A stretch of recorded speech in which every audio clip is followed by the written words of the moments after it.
Maestra, muy buenas tardes, muchísimas gracias, es un honor compartir este espacio con usted. Muy buenas tardes a todos quienes nos acompañan y como dijo la maestra, muy orgulloso vengo representando a mi escuela, el Benemérito Conservatorio de Música del Estado de Puebla. Pues tenemos mucho de qué hablar de ese concierto, de tu repertorio, de por qué el repertorio, de tu maestro, de tu esfuerzo, de tu éxito, de tu constancia y de que estás muy joven para haber terminado ya esta etapa tan importante de tu conocimiento. Yo sé que sigue, la música es interminable, pero esta etapa sí ya la concluiste. Así es que empezamos por el nombre de tu maestro y luego seguimos por el repertorio. Claro que sí. Mi maestro Edgar Gracida Olvera, con quien estoy infinitamente agradecido porque no me alcanzaría 1, 2, 3 ni 10 programas para hablar de todo lo que aprendí de él y no solo fueron palabras lo que me dijo, sino fue con su ejemplo, con lo que yo pude aprender, con lo que más me marcó, lo que me llevó por el camino correcto a que yo lograra esta meta tan importante como usted acaba de mencionar, que fue dar este concierto que muchos compañeros del conservatorio, muchos amigos y familiares que me presenciaron, etiquetaron de maratónico. ¡Wow! Quiere decir que las obras que tocaste estuvieron bastante complejas. Sí, muchísimo. Son un repertorio a través del cual se hace una conexión, se hace muchísima condición, porque la mentalidad de mi maestro de piano, para quienes estamos dentro de una escuela como en el conservatorio, es que somos atletas olímpicos de la música, somos atletas de alto rendimiento y es como tal como debemos de actuar. Perfecto. Y ahora sí, el repertorio. Claro, comencé primero que nada decidiendo que la forma en la que me iba a titular sería a través de 5 periodos distintos de la música y en estos 5 periodos yo debía de abarcar una obra.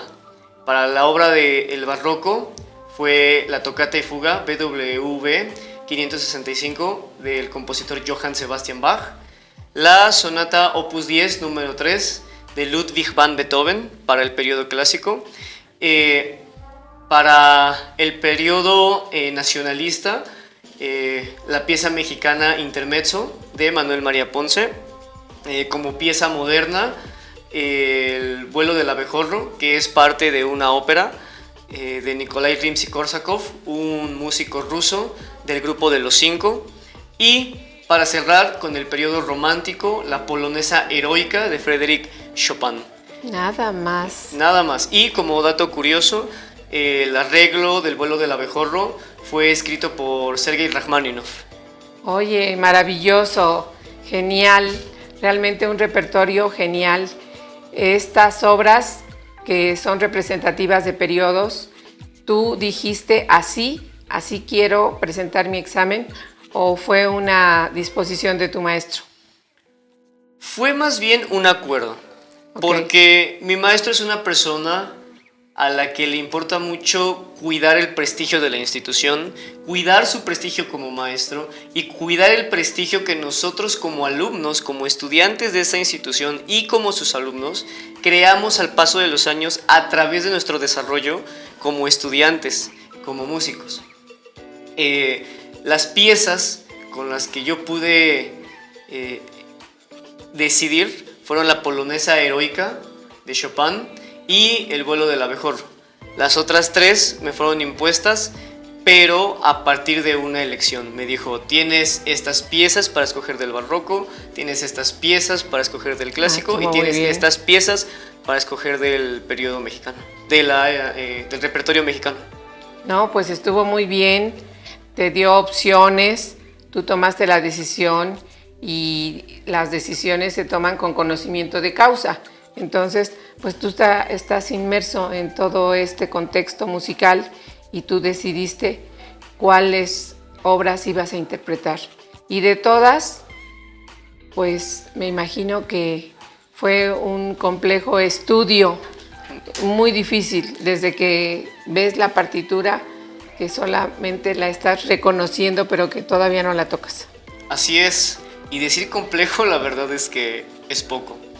Me gustaría contar una anécdota muy personal. Por favor. Cuando estamos escogiendo el repertorio, mi maestro y yo, me da las sonatas y escogí el Opus 10 número 3 de Ludwig van Beethoven. Cuando imprimo la sonata y la veo y paso una página, otra y otra y otra, cambio de movimientos, era un monstruo para mí, era un fantasma al que yo le tenía muchísimo miedo. Y no hubo día, desde que empecé a estudiarla hasta que la terminé, que no dudé de mí. Día tras día dudaba de que yo iba a poder lograr concluir esta sonata, por la complejidad y por la duración. Esta sonata es tocada aproximadamente en 25 minutos.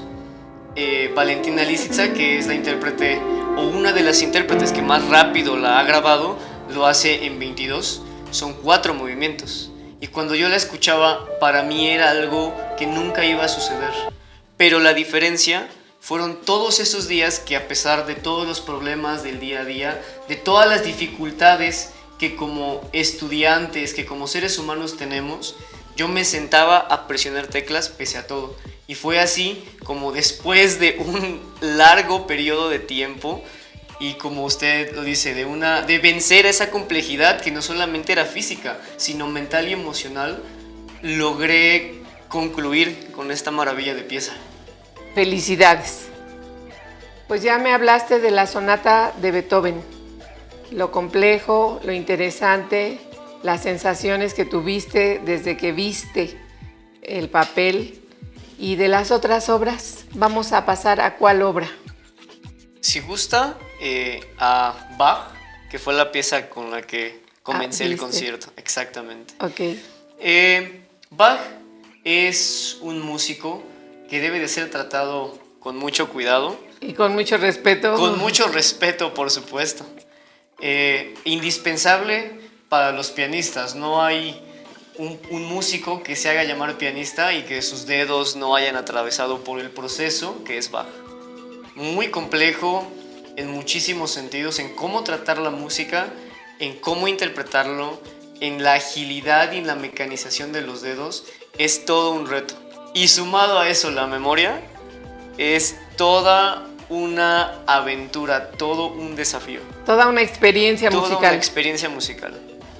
Oye, pero qué interesante, qué maravilloso que lo lograste, porque además todas tus obras que presentaste las memorizaste. Todas. Regresando un poco al principio, no pensé que fuera a tocarlo todo de memoria. Y llegó un momento en el que lo empecé a hacer, pero ya de forma inconsciente. Conocía tanto mis piezas, tanto emocional como armónicamente, como su estructura, como en el piano, que memorizarlas solo fue un siguiente paso. El último, la cereza del pastel. Oye, no, qué maravilla. ¿Cómo se llamó la obra de Bach? Es la Tocata y Fuga BWV 565. BWV. ¿Qué significa BWV? Es una terminología en alemán para el catálogo. Entonces las palabras exactas no las conozco. Conozco tal vez un par de palabras en alemán. Solamente sé que esto es parte de la identificación del catálogo de las obras de este músico. Ah, perfecto. No, pues sí, nos diste mucha referencia. Sí. Eso está muy bien. Y ahí fue la práctica musical. Ahí, como bien dices, esa agilidad digital. Exactamente.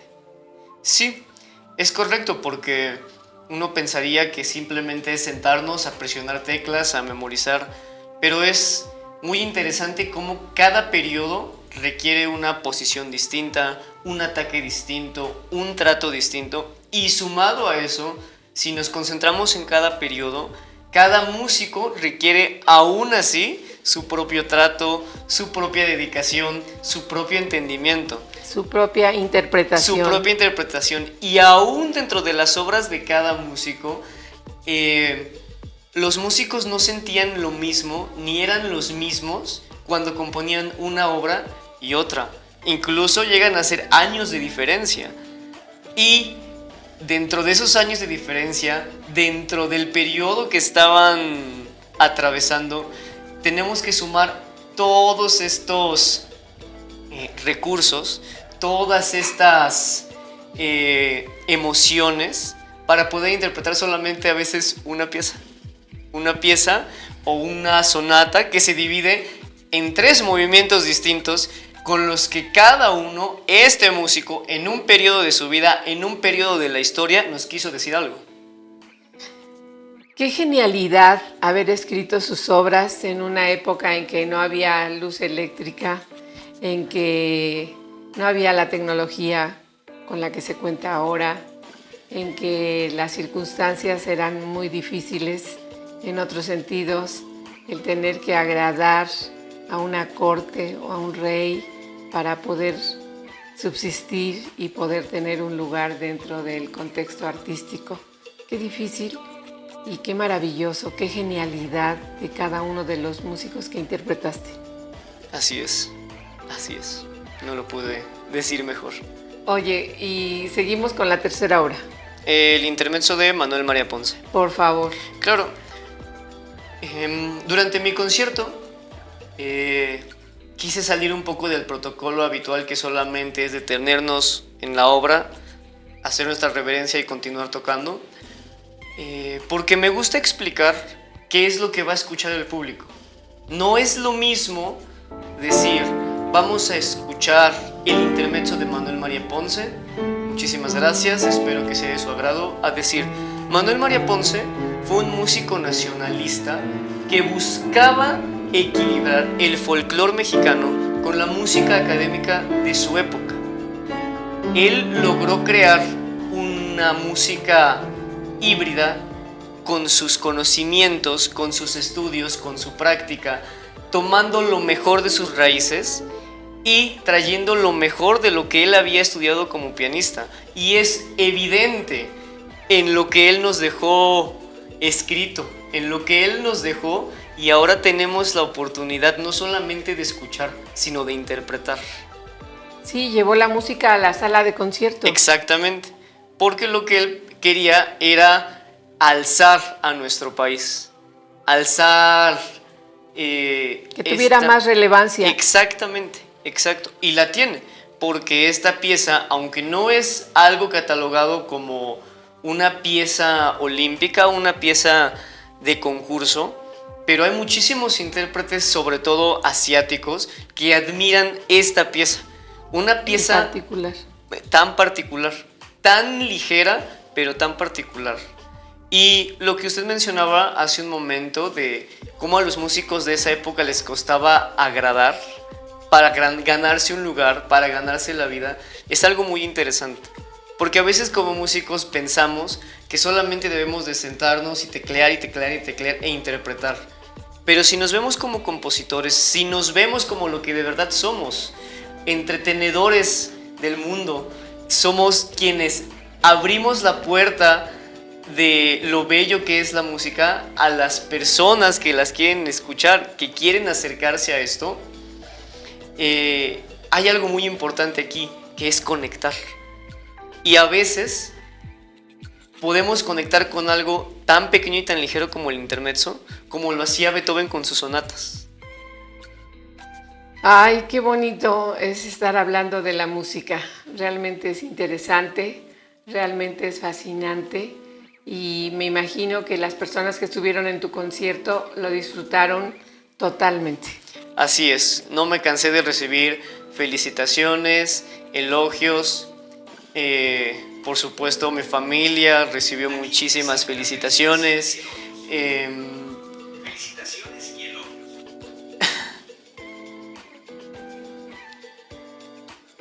Entonces, ¿qué sigue? ¿Continúo? Ok. Pero yo dije, ya no sé ni lo que dije. Okay. Sí. Mi familia, las personas que me apoyaron, porque esto no solo fue un éxito mío, sino fue un éxito de todas las personas que a lo largo de este proceso que me vieron crecer desde la primera vez que toqué una tecla hasta el último acorde que toqué en mi concierto, pues estuvieron. Esto no es solamente un Estuvieron, pero orgullosos de ti. Exactamente, así es. Orgullosos porque han visto tu evolución, han visto tu esfuerzo, han visto las horas que les has dedicado. Sí. Sí, que son muchas horas. Muchísimas. A todo este repertorio y a todas estas obras. Así es. Se habla muchísimo del talento, pero me gustaría citar una frase importante de Beethoven, ya que él fue uno de los músicos a los que interpreté. Y él hacía obras grandes, y grandes en el sentido musical, grandes, maravillosas y grandes de extensión. Y él decía que el genio se compone de 90% trabajo duro, 10% de talento.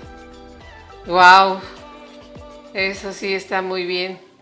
Es el trabajo, es la disciplina, es la constancia, es la responsabilidad, es el hacerlo y otra vez y otra vez y otra vez y hacerlo con toda la pasión para que el resultado sea este. Exactamente, así es.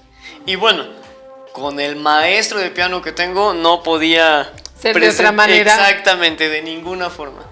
Recuerdo todavía que me dijo, a ver, de la fecha que tú pienses solicitar tu examen profesional, 3 meses antes, tengo que verte tu examen completo tocado perfectamente al menos 3 veces.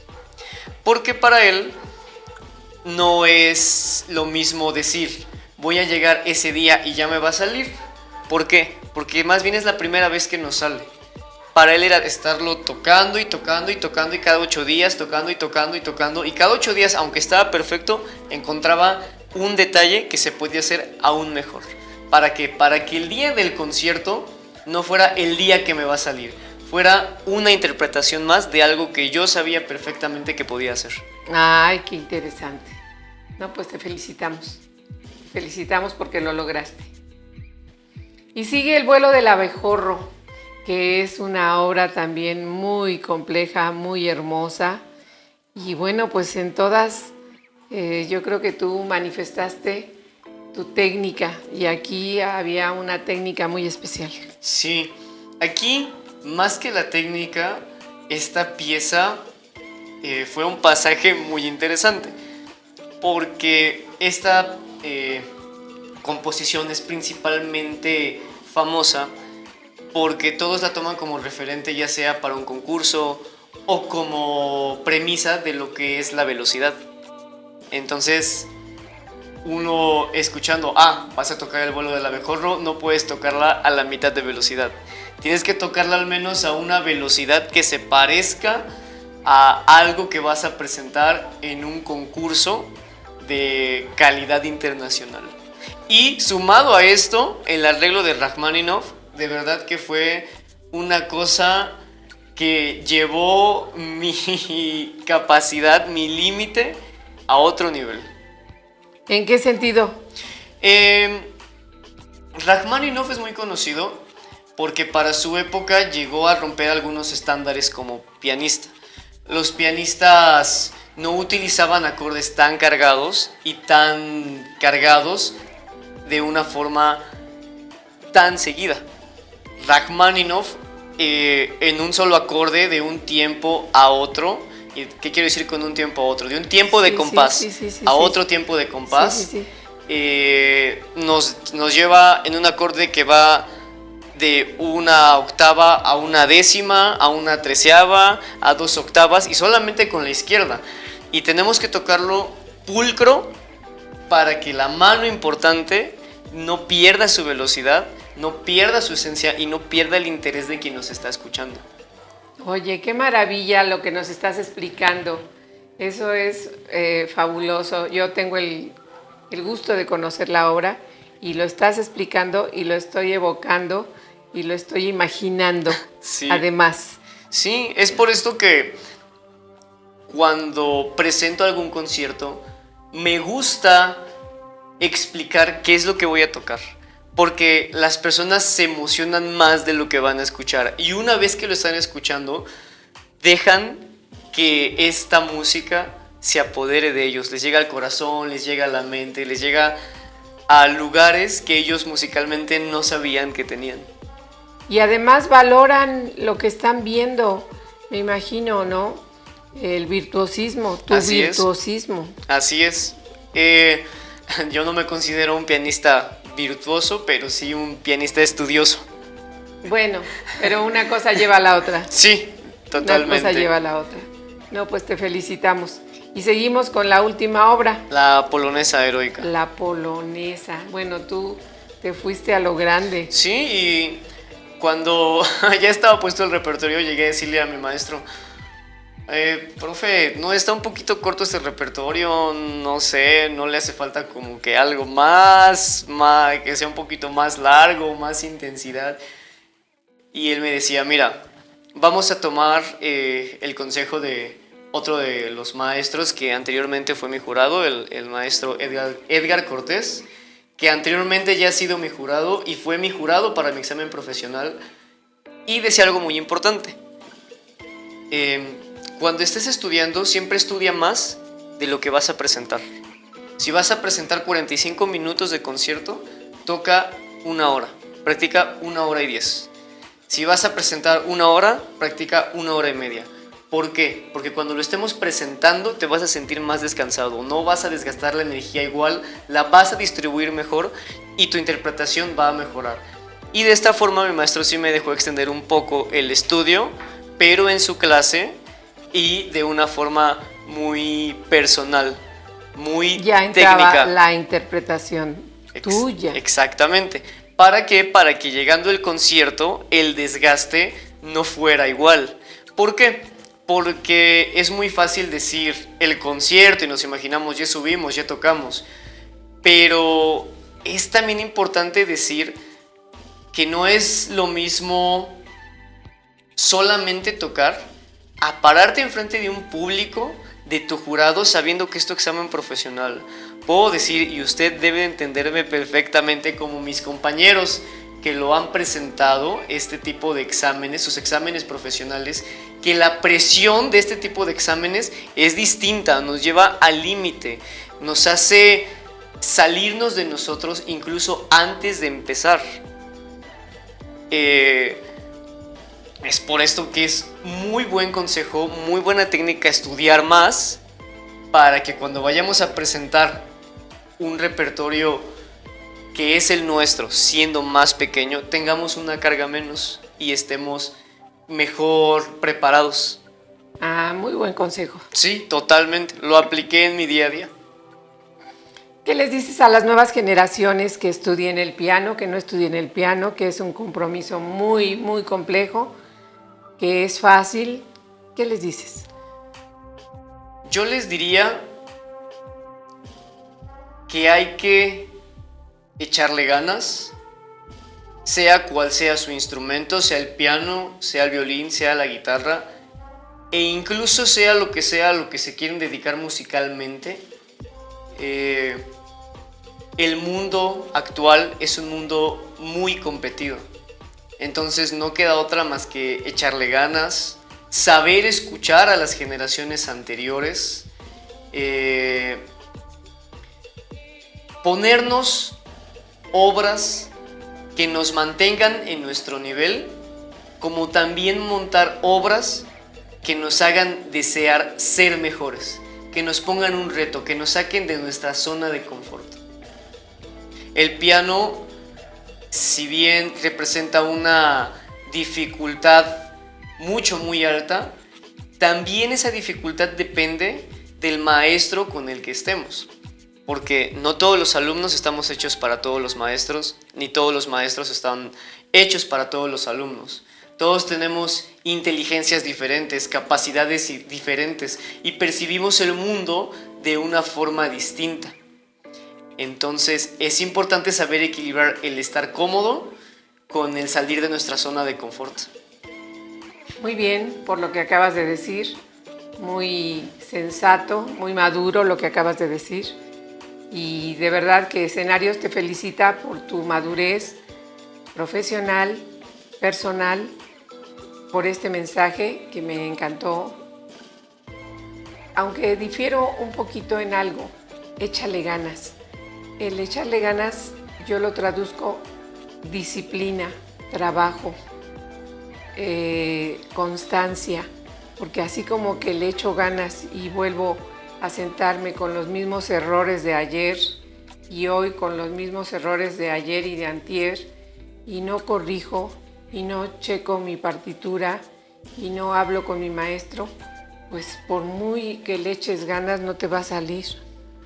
Pues sí, es correcto. Si usted lo entendió así y lo traduce de esa forma, nadie lo pudo haber hecho de una mejor manera. Gracias. Yo creo que en tu caso no nada más fue echarle ganas, fue mucha disciplina. Totalmente. Mucha disciplina, mucho trabajo, mucha precisión, mucho observar tus partituras, leer, porque leer la música es un don maravilloso cuando ya estás capacitado para hacerlo y todo te fue arropando como fue el solfeo o como fueron tus otras asignaturas de composición para entender los acordes que daba cada uno de los genios que interpretaste. Entonces, yo creo que es el conocimiento lo que te va a permitir ser una persona exitosa en cualquier disciplina, pero en particular en el piano es el conocimiento, la entrega y el avanzar para que sigas creciendo profesionalmente, y tú eres ese caso. Muchas felicidades, Aldo, de verdad que sí. Muchas gracias. De verdad maestra. Que sí, te felicito. Y bueno, ¿cuándo vuelves a tocar para invitar a la audiencia? Es una muy buena pregunta.